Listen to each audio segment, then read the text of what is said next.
เบิ่งเยลโล่ประเทศกินยังเนาะเนาะเลยเบิ่งกระแดด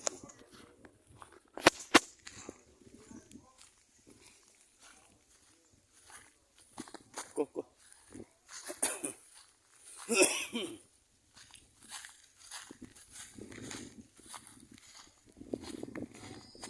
โทษมันยังอันนี้โลปิ้งแมวบ่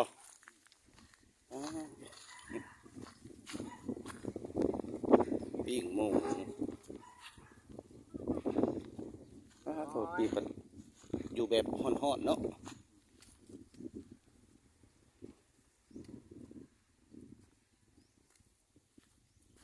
แต่เพราะว่าได้ยินเสียงปากว่ะเสียงปากเลยโลมาเลยว่ะโดนเติบเลยบ่ได้มาเนี่ยเดือนเดือนหนึ่งพอดีเดือนนึงดีเดือนเต็มหมดเลยขันเจ้ามาแล้วมีแนวกินหน่อยเนาะโคกมันจะแซ่บ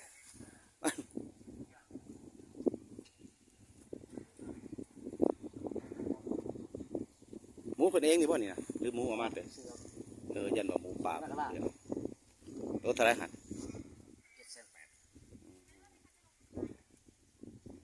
โอ้ยหอมเด้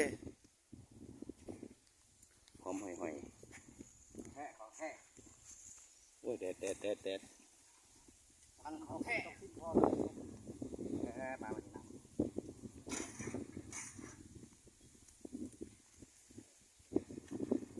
กูซินโลมาแล้วเลือก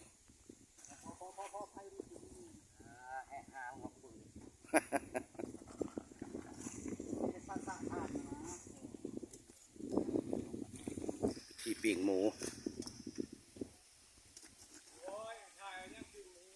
ฮะใส่แล้วพุ่งใส่ตะขามันก็ได้นะเบิ่งซีมือสางโลกินฮะจางมากเด็ดตลาดสักการมีแต่วิชาการมาแล้วแถวนี้เนาะ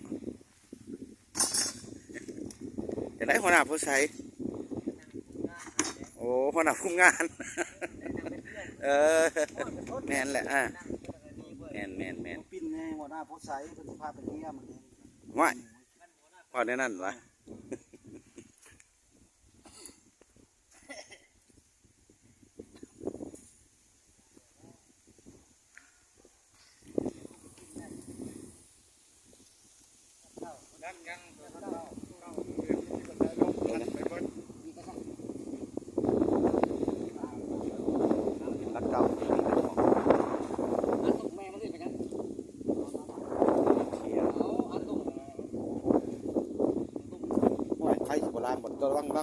ต้องเหยียบไพ่นะฮะ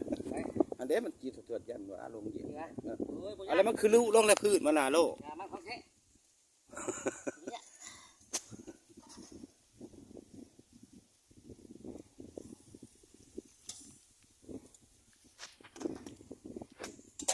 อีกประมาณ1 ชั่วโมงคือสิสุกเนาะบ่ฮอดปะรอพี่น้องรออีก1 ชั่วโมงอีกครึ่งชั่วโมงกูสั่นโอ้ยฮอดไรมันที่อยู่กันไม่ได้กินเส้นตั้งพรมก่อนฮอดไรแดดตัวแดด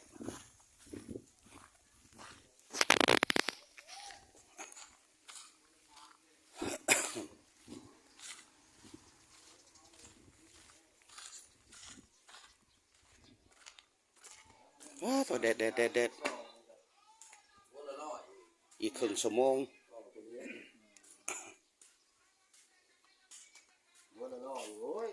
ไม่ยัง